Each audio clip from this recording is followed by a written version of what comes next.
नमस्कार, capital TV देख रहे हैं आप। मैं हूं आपके साथ पूजा। भारत ने ऑपरेशन सिंदूर के जरिए पाकिस्तान में पल रहे आतंकियों के 9 ठिकानों पर हमला किया था। पाकिस्तान के कई एयरबेस को तबाह कर दिए गए। खबर है कि पाकिस्तान की आतंकी सेना इन जगहों के आसपास अपना परमाणु हथियार रखे हुए है। भारत के हमलों की वजह से यहां परमाणु ठिकानों से रेडिएशन लीक होने की खबर तेजी से फैल रही है। इतना ही नहीं, खबर है कि रेडिएशन लीक होने के बाद एक अमेरिकी टीम को चुपचाप पाकिस्तान भेजा गया। लेकिन जब सवाल हुआ तो अमेरिकी प्रवक्ता ने भी साफ शब्दों में कुछ नहीं कहा। हालांकि भारतीय सेना ने इससे साफ इनकार किया है। दावा यह भी किया जा रहा है कि रेडिएशन लीकेज के बाद किराना से नागरिकों को निकालने का सिलसिला भी शुरू हो गया है। इस पर पाकिस्तान बुरी तरह से फंसा हुआ है और सवाल एक ही है जो चर्चा का विषय बना हुआ है कि क्या वाकई में पाकिस्तान में परमाणु रेडिएशन लीक हो रहा है। सवाल यह भी है कि क्या पाकिस्तान वाकई परमाणु हथियारों के लायक देश है। तो आज उठ रहे इन्हीं सवालों पर चर्चा करेंगे। चर्चा के लिए मेरे साथ स्टूडियो में मौजूद हैं कैपिटल टीवी के editor in chief doctor Manish Kumar. Doctor साहब, बहुत बहुत स्वागत है आपका। धन्यवाद। सर, कई सारे दावे किए जा रहे हैं, किन दावों को सच माना जाए? देखिए, अब दावा नहीं, ये क्लियर हो गया है कि पाकिस्तान एक ऐसा इमैच्योर, इर्रिस्पॉन्सिबल देश है जो किसी प्रकार का न्यूक्लियर वेपन रखने लायक नहीं है, वो डिजर्व नहीं करता। वर्ल्ड कम्युनिटी को अब एक्ट करना पड़ेगा to cease these nuclear weapons. भिखारी वैसे ही है, एक शर्त लगा दी जाए कि तुम अपने न्यूक्लियर वेपन्स को ठीक से नहीं रख सकते।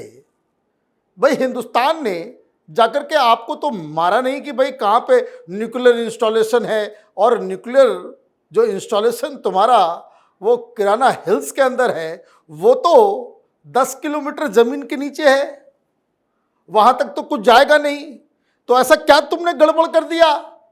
असेंबल करने में ही तो नहीं तुमने गड़बड़ कर दिया, और तुम जो है हिंदुस्तान के ऊपर लगा रहे हो। कई तरह के सवाल उठ रहे हैं, लेकिन एक बात तय है कि उसके न्यूक्लियर वेपन के ऊपर हमला तो जरूर हुआ, वो फटा तो जरूर, रेडिएशन हुआ तो जरूर। क्योंकि अगर ऐसा नहीं होता तो बोरोन पाउडर लाने की आवश्यकता क्यों पड़ी? ये तो दुनिया की तमाम एजेंसियां बता रही हैं, जो इस फील्ड के एक्सपर्ट हैं वो बता रहे हैं। और अगर आपके पास ऐसा एयर डिफेंस सिस्टम नहीं है जो आप अपने न्यूक्लियर इंस्टॉलेशंस को प्रोटेक्ट कर सके, तो लानत है तुम्हारे ऊपर। तो कई सारी चीजें हैं, लेकिन बड़ा इंटरेस्टिंग चीज जो आज मैं आपको बताने जा रहा हूं कि कैसे अंधा, गूंगा, बहरा, लंगड़ा, लूल्हा हो गया पाकिस्तान 23 मिनट के अंदर, और कैसे हमने हिट किया। ये जानना और समझना जरूरी है। ये किसी मिसाइल से, किसी वेपन सिस्टम से ये पॉसिबल नहीं होता। जिस तरह की सिनर्जी, जिस तरह का इंटीग्रेशन, जिस तरह की टेक्नोलॉजी हिंदुस्तान ने इन 3-4 दिनों में दुनिया के सामने पेश किया है, सारे लोग हैरान हैं। इसलिए ट्रंप बाबा भी कह रहे कि भाई बंद करो, बंद करो, इसमें तो ये तो मारा जाएगा पाकिस्तान, पता ही नहीं चलेगा। ये आज का हिंदुस्तान है। सबसे बड़ी चीज जो सरकार ने बताया कि हमने उनके सारे सिग्नल, सारे एयर डिफेंस सिस्टम, सारे कम्युनिकेशन को ही जैम कर दिया। ये ठीक वैसा ही है कि आपको उस इलाके में भेज दिया जाए जहां मोबाइल काम ही नहीं कर रहा हो। आप क्या हुआ? आप दुनिया से कट गए। You became a sitting duck. बस उसके बाद तो बस प्रैक्टिस ही करना था, क्योंकि उधर से कोई जवाबी कार्रवाई नहीं। और इसीलिए सारे लोग आश्चर्यचकित हैं कि ये जो 9/9 पहला जो हिट किया हम लोगों ने मदरसों के ऊपर, they were secured by Chinese satellite system. Chinese ने कहा था कि भाई हम इसको जो है ये करेंगे, लेकिन सब कुछ जाम हो गया। क्या कहा गया? Indian air force bypassed and jammed Pakistan's Chinese supplied air defense system, completing the mission in just 23 minutes. तुम्हारी औकात 23 मिनट की थी।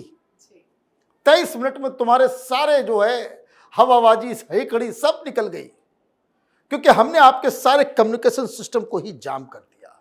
और कैसे कर रहे थे हम लोग, आप ये समझिए, जिस चीज को 4 दिन पहले हमने कहा था, आज सरकार ने इस बात को कबूला है।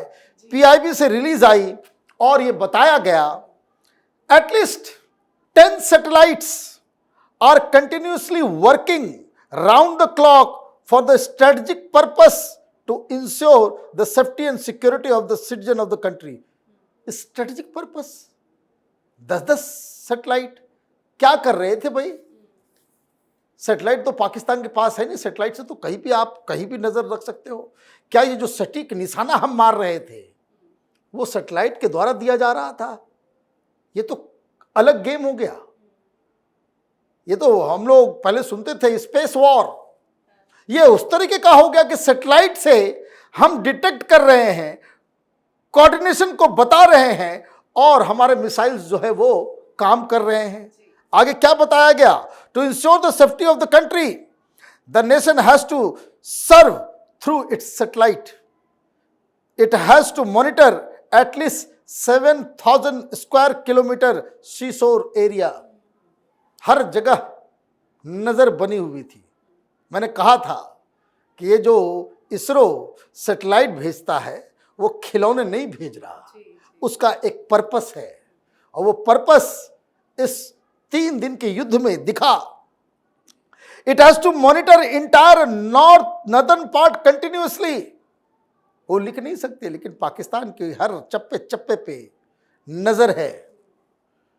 Without satellite and drone technology the country can not achieve that. लीजिए, डिटेलिंग नहीं दी गई है, लेकिन यह बता दिया गया कि जो हमारे सैटेलाइट्स थे उसके बगैर और जो ड्रोन्स थे उसके बगैर ये एयर स्पेस को जाम कर देना, उनके कम्युनिकेशन सिस्टम को जाम कर देना, एयर डिफेंस सिस्टम को खत्म कर देना, नकारा बना दिया। पंगु बन गए पाकिस्तानी, समझ में नहीं आया कि भाई कोई चीज काम ही नहीं कर रहा है। और इसीलिए जो अब दुनिया भर के स्ट्रेटजिशियंस हैं जो वॉर को स्टडी करते हैं वो अब बता रहे हैं, क्योंकि पूरी दुनिया में बवाल मचा हुआ है कि इंडिया ने क्या कर दिया। ये पाकिस्तानी तो चाइना का सबसे एडवांस वेपन रखे हुए हैं, अमेरिका से वेपन आया हुआ है, F-16 रखे हुए हैं, लेकिन इसके बावजूद भी ये टिक नहीं पाया। क्या कहा टॉम कूपर, वो दुनिया को बता रहे हैं Indian Air Force was free to strike these bases in Pakistan while Pakistan could not do the same to India. वो हकीकत बता रहे हैं। पेंटागन के सोर्स के द्वारा जो चाइना का, जो पाकिस्तान के तमाम लोग जहां पे वो रो रहा था जाकर के कि भाई अब बचा लो, हम तो पंगु हो गए। दुनिया यही कह रही है। यही बड़ा सवाल है कि ऐसा कैसे हुआ कि हिंदुस्तान हर टारगेट को हिट कर पा रहा था और पाकिस्तान वो कहीं हिंदुस्तान के अंदर घुस ही नहीं पा रहा था। Which means Pakistan deterrent has failed and its air defence system have collapsed. यही तो सरकार बता रही है। सैटेलाइट और सारी चीजों से हमने उसको कम्युनिकेशन चीज को जाम कर दिया। ऑन द 10th में, अब ये सुनिए, ये बाकायदा ऐसे लोग, और ये अकेले नहीं है, दुनिया भर में अब आर्टिकल लिखा जा रहा है, हर जगह इसी की चर्चा हो रही है। ऑन 10th में the Indian Air Force struck not only Pakistan Air Forces bases but also both entrance of Pakistan's nuclear weapon storage site at Munaf Air Base, part of Sargodha complex। यही किराना हिल, आज हमने एक दिन में वीडियो बनाया था, उसमें किराना हिल्स का सारे डिटेलिंग्स हमने आपको दिया कि पहाड़ के अंदर, ये सुरंग के अंदर, गुफा के अंदर ये लोग अपने न्यूक्लियर वेपन्स को रखे हुए थे और हमने उसके 2 गेट के ऊपर, कुल मिलाकर 5 गेट्स हैं, उसके 2 को हमने नेस्तो नाबूद कर दिया, ठीक मुहाने पे मारा। और ये इतना सटीक निशाना कि भाई गेट पे है तो गेट पे। आप ये देखिए, सैटेलाइट की तस्वीरों को देख करके सारी दुनिया हैरान है कि आपने एक मिसाइल का इस्तेमाल किया और आपने सरगोदा के वो जो स्ट्रिप है, हवाई पट्टी जहां से फ्लाइट लिया जाता है, तो वो प्लस साइन में है, एक इस तरीके से और दूसरा इधर। और हमने जो मिसाइल मारा, वो जो बड़ा सा गड्ढा हुआ, वो ठीक उसके क्रॉस सेक्शन पे, ठीक चौराहे पे ही मारा, कि ताकि ये दोनों साइड का जो है वो हवाई पट्टी तहस नहस बर्बाद हो जाए। यही बात ये सारे लोग कह रहे हैं। वहां से 6 किलोमीटर दूर किराना हिल्स, ये मुनाफ एयरबेस कहलाता है, और वहीं पे हमने जाकर के हिट किया। Cooper further said, what matter is that Pakistan made the call and requested for a halt. Panic में आ गया। Pakistanis are not the kind to bow easily और ओपनली एडमिट डिफीट। ये बात तो सही कहा। ये ऐसे लोग हैं कि 4 बार युद्ध हारने के बाद भी अपनी किताब में लिख देते कि चारों जंग हमने जीत ली। हारने के बाद ये सेलिब्रेट करने वाले प्राणी हैं। तो ये वो लोग कह रहे हैं, therefore the conclusion is very clear, a Pakistani nuclear weapon facility was hit by Indian missiles. Multiple Pakistani air bases were struck. अब कोई दावा है ये कोई हिंदुस्तानी, कोई सोशल मीडिया का कोई ऐरा गैरा नत्थु खेरा नहीं है। दे आर द पीपल जिनके फिंगर टिप पे सारी चीजें हैं। और ये सारी चीजें डोनाल्ड ट्रंप भी जा करके बोल रहे हैं जगह, हमने न्यूक्लियर वॉर रुकवा दी, हमने न्यूक्लियर वॉर रुकवा दी। सर, लेकिन एक चीज़ यहाँ समझना, और मुझे लगता है कि हमारे जनता को भी समझाना बहुत ज़रूरी है, क्योंकि पाकिस्तान की तरफ से अभी तक कोई ऑफिशियल स्टेटमेंट नहीं आया कि हमने उनके न्यूक्लियर स्टेशंस पे कोई हमला किया। भारत की सरकार ने और भारतीय वायुसेना ने भी साफ तौर से मना कर दिया। ये कन्फ्यूज़न की स्थिति बनी हुई है।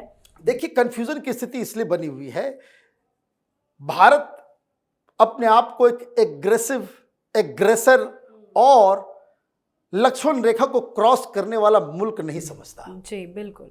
इसलिए हम लोगों ने इतने बड़े बड़े कारनामे कर दिए हैं ना कि इतिहास लिखा जाएगा। हमें सबूत दिखाने की जरूरत नहीं। भाई, जो लोग इस विधा को जानते हैं, जो लोग इस विधा को जानते हैं कि क्या हुआ, ये कैसे पॉसिबल है, जो वॉर को समझते हैं, मशीन्स को समझते हैं, टेक्नोलॉजी को समझते हैं, उनके लिए ये आश्चर्यजनक चीजें हैं। मैं आपको बता दूं, अगले 6 महीने तक अलग अलग पब्लिकेशन में इस वॉर को एनालाइज किया जाएगा, and you will be surprise to know कि सारे लोग आश्चर्यचकित हैं। और पाकिस्तान, ये जिन्होंने कहा भाई पाकिस्तान जल्दी हार मानने वाला नहीं है, लेकिन ये अचानक से ये सरेंडर उसने कर दिया, फोन घुमाना शुरू कर दिया, इसका मतलब है बहुत कुछ हुआ। अब पाकिस्तान की तरफ से जो कहा जा रहा है कि भाई कुछ नहीं हुआ, हमें मालूम नहीं, लेकिन चेहरे बॉडी लैंग्वेज से मालूम चल रहा है, वो इसलिए कि ये पूरा खेल उनका बिगड़ जाएगा। द टाइम दे एक्सेप्ट कि हमारे एयर बेसिस तबाह हो गए, हमारे डिफेंस सिस्टम खत्म हो गया, हमारा कम्युनिकेशन लाइन जाम हो गया, हमारे न्यूक्लियर इंस्टॉलेशंस के ऊपर मिसाइल पड़ गए, तो जनता तो दौड़ा दौड़ा करके मारेगी। मुनीर को पूछेगी कि अरे तुम 70% 60% के आसपास हमारे बजट का खा जाते हो और तुम 23 घंटा नहीं टिक सके। That's why they are hiding everything. इसलिए वो आए कि हमने ये गिरा दिया, हमने वो गिरा दिया। प्रधानमंत्री ने कहा कि लो, आदमपुर में खड़े होकर के बता दिए कि ये S-400 भी सुरक्षित है, हवाई जहाज भी ठीक है। राजनाथ सिंह जी भी जा रहे हैं भुज में राजनाथ सिंह भी जा रहे हैं। तो इनको जिसको कहते हैं भाई, जूते को चाशनी में लपेट के मारा जा रहा है और जूता खा रहा है पाकिस्तान, और ये कह रहा है बड़ा मीठा है। आप ये समझिए, तो ये सारी चीजें क्या बताएं। अब एक सवाल ये भी खड़ा हो रहा है कि पाकिस्तान तो अपने परमाणु ठिकानों को, अपने स्टेशंस को जिम्मेदारी से सुरक्षित रखने में भी नाकामयाब है। देखिए, बिल्कुल, अगर आप न्यूक्लियर वेपन रख रहे हैं, अब ये वैसा ही है ना कि आप हाथी पालोगे और हाथी पालने की जगह आपके पास नहीं है, वो आस पड़ोस पूरी जगह में पूरे मोहल्ले के घर को तोड़ेगा, तो फिर मोहल्ले वाले तो कुछ तो करेंगे। वो तो कहेंगे कि भाई हाथी को हटाओ यहां से, हाथी को दूसरी जगह लेकर के जाओ, हाथी पालने की तुम्हारी औकात नहीं है, यही तो होगा। तो ये अगला स्टेप है।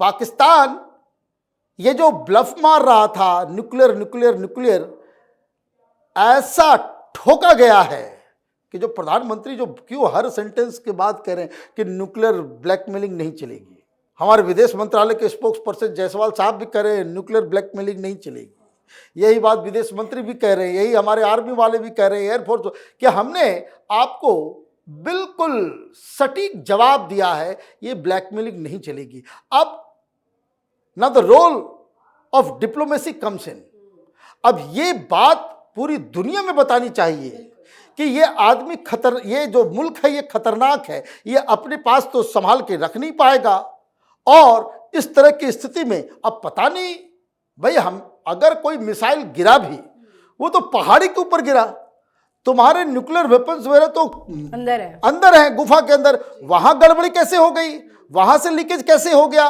जब तुमको असेंबल करने नहीं आ रहा है, तुमको क्या आ रहा है नहीं आ रहा, तो ये तो इर्रिस्पॉन्सिबल मुल्क के हाथ में ये वेपन ऑफ मास डिस्ट्रक्शन वो तो रहना ही नहीं चाहिए।